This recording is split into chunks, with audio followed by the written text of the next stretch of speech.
গুচির cruise collection হলো এমন একটি বিশেষ ফ্যাশন শো যেখানে মূলত গ্রীষ্মকালীন হালকা আরামদায়ক পোশাক প্রদর্শিত হয়।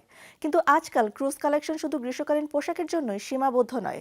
এটি একটি বিগ ফ্যাশন ইভেন্ট যেখানে প্রায়শই কোনো বিশেষ শহর বা স্থানের সঙ্গে মিল রেখে গুচি বা অন্যান্য ব্র্যান্ড তাদের নতুন ডিজাইনগুলো প্রদর্শন করে থাকে। কি হয়ে গেল এবারের ফ্যাশন শোতে? ১৬ মে শনিবার রাতে নিউ ইয়র্কে উপস্থিত ছিলেন গুচির ক্রিয়েটিভ ডিরেক্টর ডেমনা। সেখানে তিনি তার প্রথম ক্রুজ কালেকশন প্রদর্শন করেছেন। টাইমস স্কোয়ারকে বানিয়েছেন রানওয়ে। সে সময় গুচির মালিক কোম্পানি কেরিং তাদের ধীরগতিতে থাকা ব্র্যান্ডকে আবার জনপ্রিয় করতে যাচ্ছে।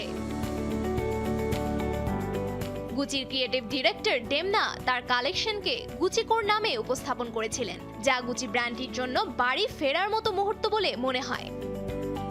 গুচিকে এই শহরের কেন্দ্রে নিয়ে আসার জন্য আমি এমন কিছু করতে চেয়েছিলাম যা আগে অসম্ভব মনে হতো। মডেলদের মধ্যে ছিলেন সিন্ডি ক্রাফোর্ড এবং প্রাক্তন ফুটবল কোয়ার্টারব্যাক টম ব্র্যাডি, যারা ডেমনার বিভিন্ন ধরনের পোশাক পরেছেন। ব্যবসায়িক স্যুট, ট্রেঞ্চ কোট থেকে শুরু করে ফুল লেন্থ গাউন পর্যন্ত। এ সময় দর্শক গ্যালারিতে ছিলেন অ্যানা উইন্টার ও মারিয়া ক্যারি। ডেমনা জানিয়েছেন এই কালেকশনের বিভিন্ন ধরনের স্টাইল শহরের রাস্তাগুলোর মতো একে অপরের সঙ্গে মিলছে।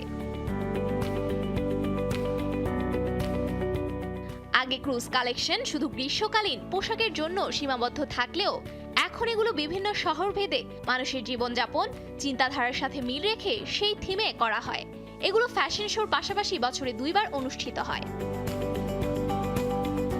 এবার নিউ ইয়র্কের বাস্তব জীবনের স্টাইলের সঙ্গে ব্র্যান্ডকে যুক্ত করাই ছিল এর মূল লক্ষ্য। ফ্যানদের প্রতিক্রিয়া মিশ্রিত ছিল হাস্যরস, চমক ও প্রশংসার মধ্যে। এই কালেকশন দেখায় যে ব্র্যান্ড শুধু গ্রীষ্মকালীন বা স্পোর্টস ওয়্যার নয়, বরং হাই ফ্যাশনের দুনিয়াতেও প্রবেশ করছে। সফুর আফরিন, শোবিজ টুনাইট।